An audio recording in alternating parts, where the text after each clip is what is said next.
2 years ago, our family took up a pandemic-induced hobby of creating a haven for monarch butterflies. We successfully released more than 50 monarchs on our first go using a net from Save the Monarchs. Last year, we were only able to successfully see off 3 monarchs. We weren't sure if their predators or something else were to blame, but there were lots of wasps, beetles, and even a praying mantis around the net. So this year we tried something different: the screen porch. In late spring, we prepared our garden to attract as many pollinators as we could. We planted tons of flowers, herbs, and of course milkweed.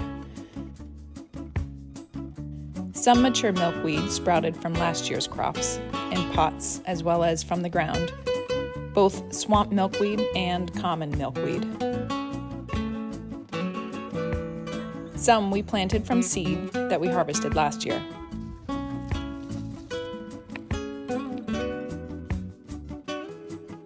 We watched all summer but never saw a single monarch, until one sunny day on August 13th, I saw one fluttering around the backyard.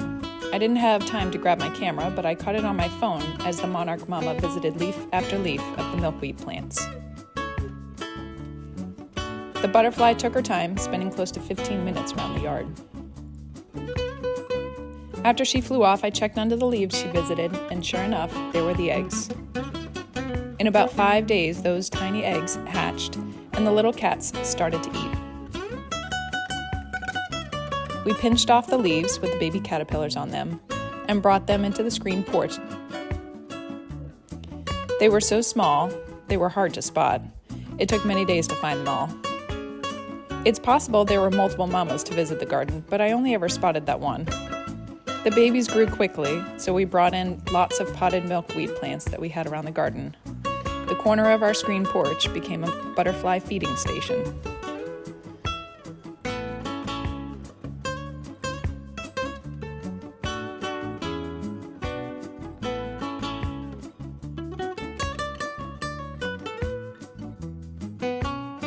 The caterpillars ate for about a week and a half before getting nice and plump, and then off they wandered to find a place to hang.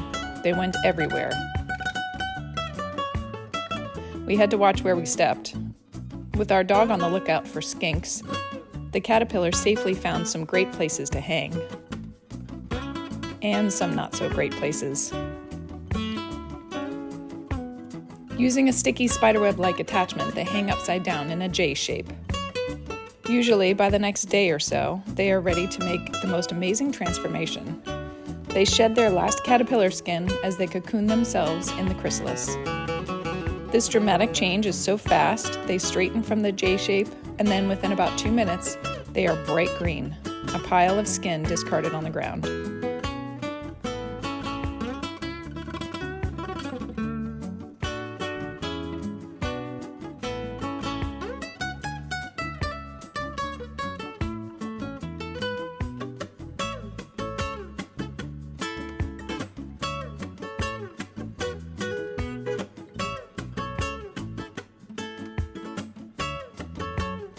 They spend about a week in the chrysalis, their body liquefying and rearranging.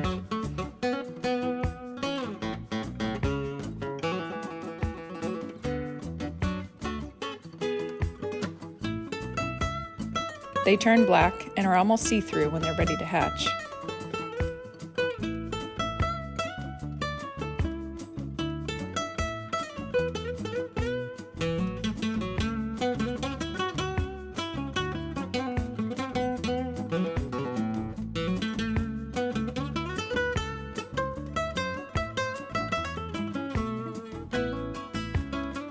Once out, they pump fluid from their abdomen into their wings and spend many minutes hanging to dry.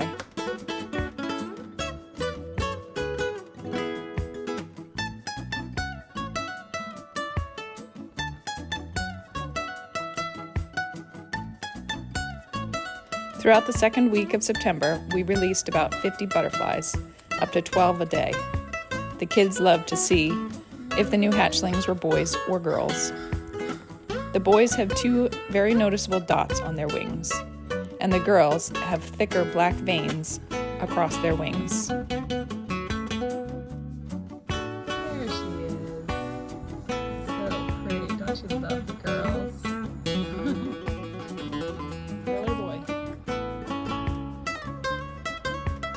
Open up again. Oh, it's a girl.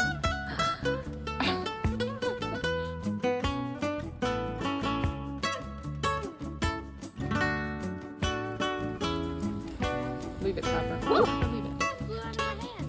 It's the first one yet. Copper, leave it. Boy. To Mexico and back in 1 year and 4 generations. Let's hope the great-grandchildren of those hatchlings find their way back to our garden next summer.